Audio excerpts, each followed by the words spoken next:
Last week, I got a really awesome opportunity to test and capture footage for an upcoming EA original called Immortals of Aveum. Now, this video has a few caveats before we get into it. Firstly, it is sponsored by EA. They flew me down to their EA HQ in Redwood City. I do have a vlog up on the second channel if you guys want to see the behind-the-scenes look at that trip. It was only a few days last week, but a big thank you to EA for sponsoring the video. Secondly, I had around 3 hours of playtime at the event, and with that comes a third thing that's probably the most important. We played on some of the cleanest PC setups that I have ever seen. AMD Ryzen R9 7900Xs with a Radeon 7900 XT GPU and 32 gigs of DDR5 RAM. With all that out of the way, let's talk about Immortals of Aveum and how this game came to be.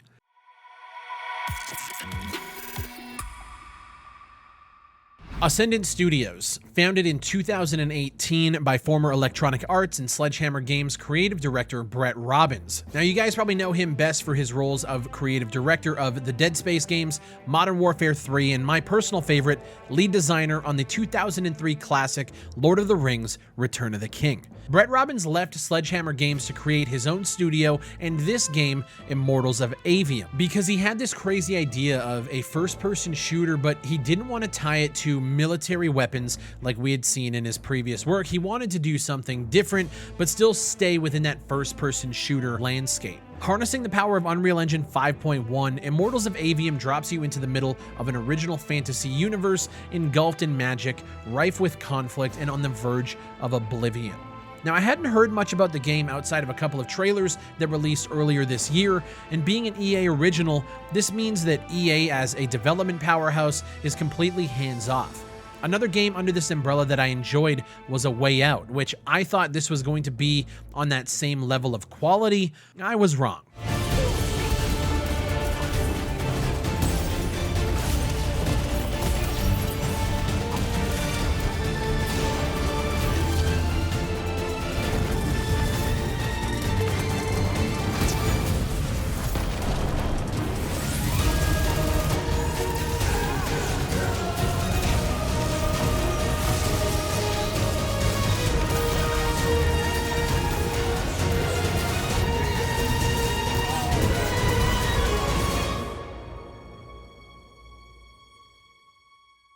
This game has a ton of things going for it, from the environmental visuals to fully animated and voiced cutscenes featuring some pretty notable actors, and a ton of spells to balance, as well as RPG mechanics like gear and talent trees. I was expecting a pretty straightforward single-player game, but the mechanics here for the spells and the combat are surprisingly deep. I'm going to try to explain how this works and why it feels so good.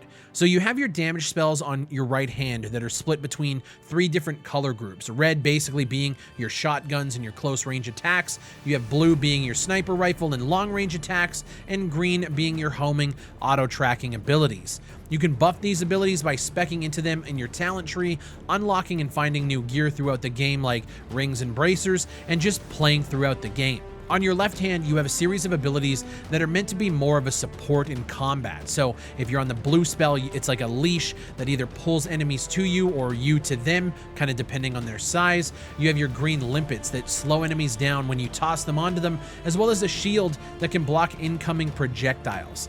On top of this, you also have Fury spells, which are on your 1 to 6 keys. Now, Furies are spells that are good in certain situations, so if enemies have blocking shields up, you tap 1, and a shockwave blows through the ground to break shields. 2 was an Immolation Blast, which destroys enemies at close range, and I also had access to, well, it's basically magic missiles from D&D, but they would fire at multiple targets at once. You're balancing all of these different abilities at the same time while multiple enemies are on screen firing their own magic towards you, and it can get overwhelming at times. It definitely feels like it's easy to learn but hard to master. There were times during the event where I just couldn't keep up with everything going on screen. On top of the double jumping and the dashing, it's insane just how much you have to balance at one time. The game is being pumped up by Unreal 5.1, and honestly, going through our own journeys in game development, what these guys at Ascendant have managed to do with the engine tools is magic in and of itself. Granted, we were playing on top-of-the-line machines, but I'm curious to see how well it's going to play on lower-end systems. The amount of lights and magic and particle effects flying around on screen is just impressive. Now, we did get a chance to see a few different cutscenes throughout the game, and a few were off limits to show you guys simply because of them wanting to avoid spoilers, but the story has you playing as a character named Jack, who is a part of the Immortals, magical protectors of Lucium in an ongoing war against the forces of Rasharn. It's an original story that seems fairly familiar at times from the little bit that we've seen, but seeing Gina Torres in there is actually super hype because I loved her in Suits as Jessica Pearson, and she kills it here too. With all of that said, I actually had a really good time playing the game, even though it was a pretty short play session, all things considered. I wanted to leave you guys with a little bit of raw gameplay so you can judge it for yourselves. As always, I wanted to thank EA for sponsoring and setting me up with this opportunity, because it was nice to see the press and the content creators actually just having fun and taking a look at a new game. And I wanted to thank you guys for supporting the channel all of these years so I can get these behind the scenes opportunities to make content for you. Immortals of Aveum is releasing July 20th on PlayStation 5, Xbox Series X and S, as well as PC, coming to the EA app, Steam, and the Epic Games Store. Check out the vlog on the second channel, and if you enjoyed the video, leave a like on it, subscribe for everything FPS related, even if it is a little bit magical. My name is Big Fry, and I'll see you on the next one.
I need more time to finish this.